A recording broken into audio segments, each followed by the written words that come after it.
He's Pat Forde, Sports Illustrated writer, covers college basketball and college football. Where do we stand with the SEC this weekend, Pat? Well, one game down. Texas A&M is not playing, which becomes increasingly problematic for them.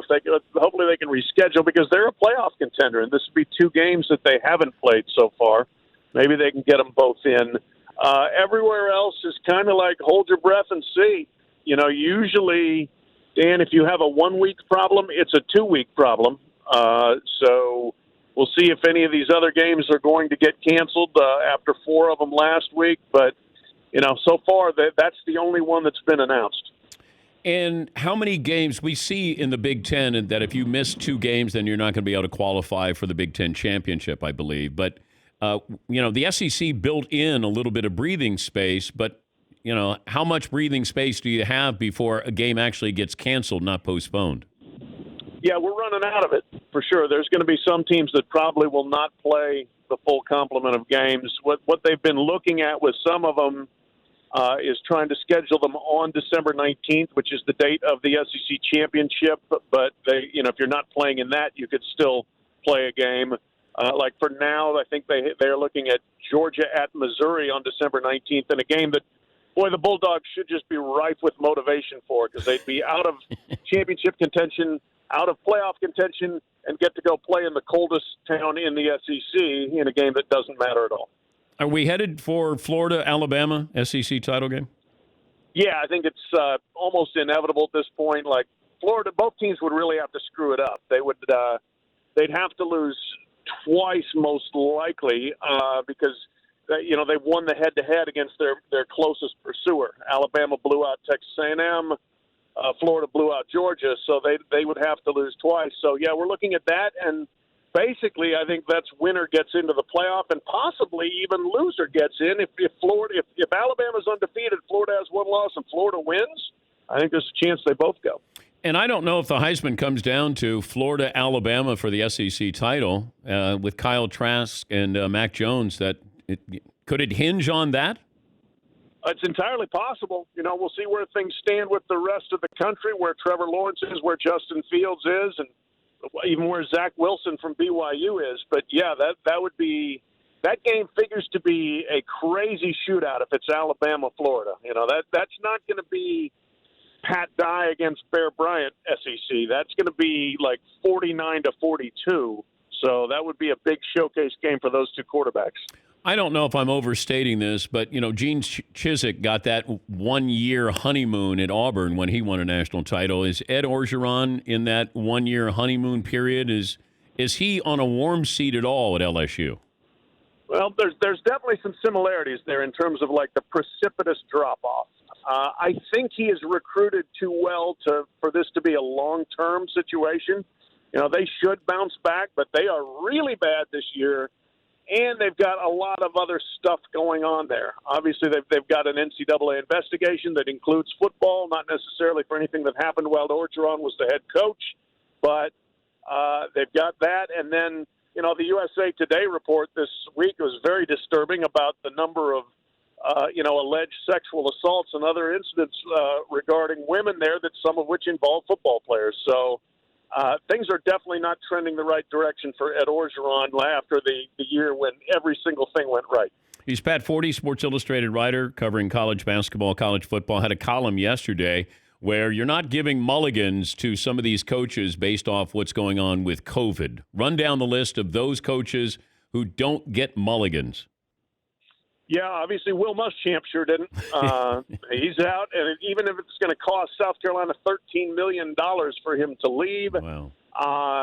Jim Harbaugh's not getting a mulligan. Now, is he going to get fired? No. But, are the chances very strong that he and Michigan both just look at each other and say, we tried, but it's time to move on? Yeah, I think that's likely to happen. James Franklin does get a mulligan. We'll see about Clay Helton at USC, right? I mean, they're 2-0, but they're the luckiest 2-0 in the country. So I don't know, what his chances are there. I'm trying to think who else I had on the list here. But, obviously the mulligan aspect comes into play because do people want to pony up that kind of money when they're losing that much money? And so some coaches have gotten, a pass, I think, on having bad seasons this year. If Indiana beats Ohio State this weekend, what level of upset is that? Oh, I think it's pretty darn major. And that's not to say that Indiana isn't good. I mean, they are. They're 4-0 and they're legit. Their defense is playing better than any time in the 21st century. Michael Penix is a great quarterback. Their receivers are outstanding. But still, across the board, they don't have Ohio State's talent.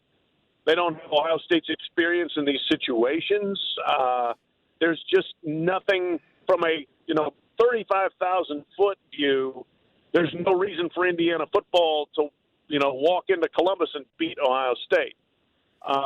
So it would be a major upset. It would be a complete upheaval of Big Ten hierarchy and orthodoxy. I don't think it'll happen, but they can stay in the game with them. Yeah, Vegas has them 21-point underdogs. We'll talk to Indiana's head coach on the program tomorrow. NCAA looking into bubbleizing the entire March Madness in Indianapolis. Your initial thoughts? I like it. I think it's a good idea. I think it's a good solution. It's a great national tournament coast to coast, but let's be real about the circumstances here. And I think if you feel like this is the best way to get the tournament done, you do it. And Indy is the perfect place for it. I mean, it's not only NCAA headquarters, but it's a basketball city. It's a really centralized downtown. They've got tons of venues to use, whether it's high school gyms. They've got most of the biggest high school gyms in the country, or whether you expand a little bit and go down to Assembly Hall or over to Mackey Arena, depending how big their radius they want for this. But, the bigger issue for the NCAA is just getting there. Getting the season started is difficult. Having some of these events has been proven to be really complicated and arduous. And so we'll see how many games they can even get in, getting this thing off the ground before we get to having a tournament at the end. Well, I think that these schools are going to be helped out once Thanksgiving rolls around and all the students leave campus, and then basically you're bubbleizing your basketball team on campus. I think that'll help. The question is, when you travel, are you going into a campus where nobody is on campus there, or how are you able to schedule these games? But I think keeping your team safe will be a whole lot easier in the next week or so. No doubt about it. If you talk to coaches, either football or basketball, they're like, please just let us get to this point where, as weird as it sounds, please let us have a deserted campus with just our athletes here, and get all these regular students out of college. But that's what they all want for that very reason. The socializing ends, the parties are reduced, and you're not traveling into other places where you're going into a 40,000 student campus. Safe travels, Pat. As always, we appreciate your time. Thanks for joining us. Hey, my pleasure. Thank you, Dan. And that's Pat Forde, Sports Illustrated writer covering college basketball and football.